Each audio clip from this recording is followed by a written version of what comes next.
How many times have you said, "I don't have enough time"? But here's the truth. We all have the same 24 hours. What if I told you that you're not actually short on time? You might just be wasting it. Today I'm sharing 10 powerful strategies that transformed my productivity and can help you reclaim hours of your day. If you've ever felt overwhelmed by your to-do list or wondered where your day went, this video is for you. Before we dive in, let me ask you this. What could you accomplish with an extra 10 hours each week? Because that's what the average person wastes on unintentional activities. That's 3 whole weeks of your life each year. And the worst part, most people don't even realize where their time is going.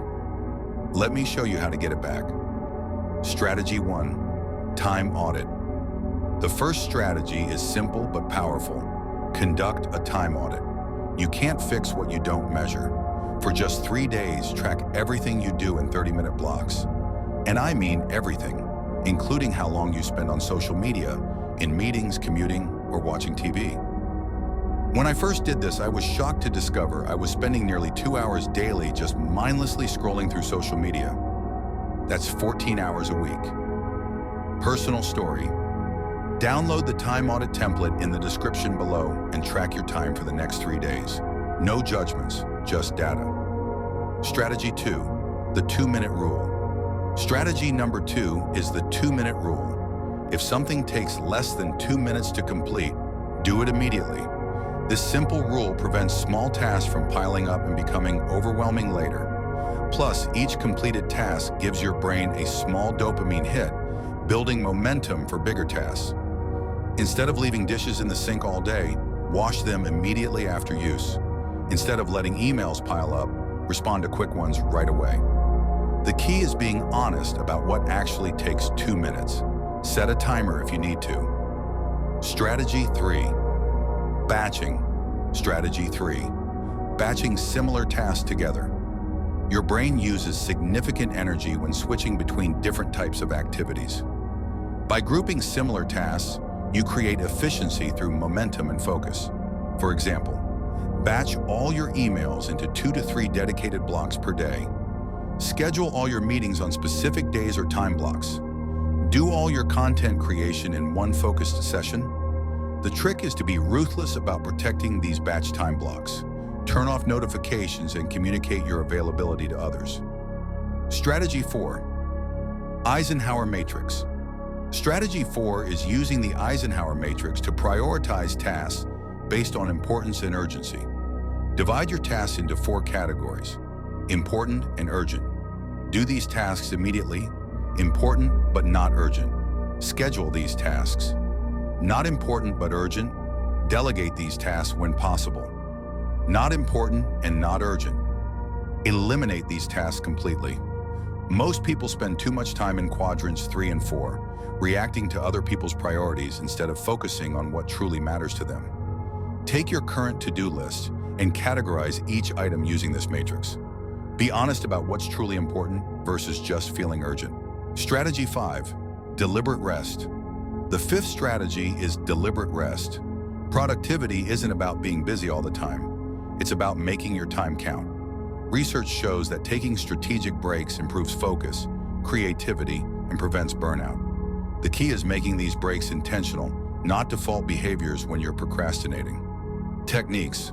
The Pomodoro Technique. 25 minutes of focused work followed by a 5-minute break. 90-minute work blocks aligned with your body's natural ultradian rhythm. Schedule deep work sessions with phone in another room. Rest isn't a reward for productivity, it's a prerequisite for it. Strategy 6, decision minimization. Strategy 6 is minimizing daily decisions. Decision fatigue is real, and it drains your mental energy throughout the day. Every decision you make depletes your mental energy, even small ones like what to wear or eat. By creating systems and routines, you free up mental bandwidth for important decisions. Create a capsule wardrobe with mix and match pieces, meal prep, or establish regular meal rotations. Set up templates for repetitive tasks and emails. Create morning and evening routines that run on autopilot.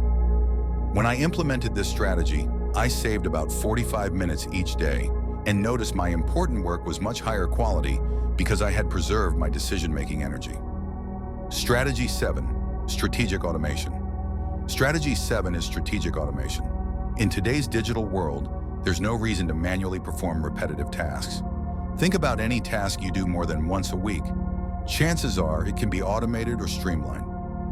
Email filters and canned responses, bill payments and subscription management as social media scheduling, home tasks with smart devices, text expansion for frequently typed phrases, automated data transfers between apps. The key is to invest a small amount of time up front to save hours in the long run. For every automation you set up, calculate your ROI by estimating how much time it will save over a year. Strategy 8, the power of no. Strategy 8 is mastering the power of no. Every time you say yes to something, you're saying no to something else. Most of us overcommit because we don't want to disappoint others or we fear missing out. But this reactive approach leaves us with no time for our most important priorities. Use the 24-hour rule. Wait a day before committing to new requests. Create a not-to-do list alongside your to-do list. Practice saying, I don't, instead of I can't. Offer alternatives when possible. I can't do X, but I could do Y. No is a complete sentence. You don't always need to explain or justify your boundaries. Strategy 9, environment optimization. Strategy 9 is optimizing your environment for focus and efficiency. Your physical environment dramatically impacts your productivity. A cluttered space creates a cluttered mind, and visual distractions can reduce your focus by up to 40%. Create dedicated zones for different activities. Position your desk to minimize distractions, e.g., not facing a window or high-traffic area. Keep only essential tools within arm's reach. Use noise-canceling headphones or background sounds to mask distractions. Adjust lighting to reduce eye strain and maintain energy. Keep your digital desktop as organized as your physical one. The key is to design your space to make the right behaviors easier and distractions harder to access. Strategy 10, the 80-20 principle. Our final strategy is applying the 80-20 principle, also known as the Pareto principle. This principle states that roughly 80% of results come from 20% of efforts. The key to reclaiming your time is identifying which activities fall into that critical 20%. Analyze your most successful projects. What specific actions led to the biggest results? Review your revenue sources. Which clients or products generate most of your income? Examine your daily tasks. Which ones create the most value? Assess your relationships. Which connections energize and support you? Once you identify your high-leverage activities, double down on them and ruthlessly minimize or delegate everything else. Common obstacles. Now let's address the 3 biggest obstacles that might prevent you from implementing these strategies. 1. The busy identity. Many of us pride ourselves on being busy, wearing it like a badge of honor, but busy doesn't equal productive. 2. Digital distractions. The average person checks their phone 96 times per day. Consider using app blockers or setting screen time limits. 3. Perfectionism. Don't let perfect be the enemy of good. Start with implementing just one strategy imperfectly, rather than trying to overhaul your entire life. Time is the one resource we can never get back.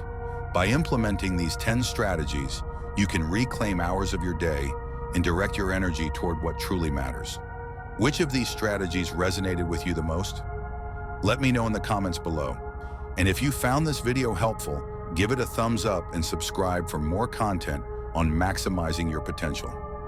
Remember, the goal isn't to fill every minute with productivity. It's to be intentional about how you spend your time so you can create a life you don't need to escape from.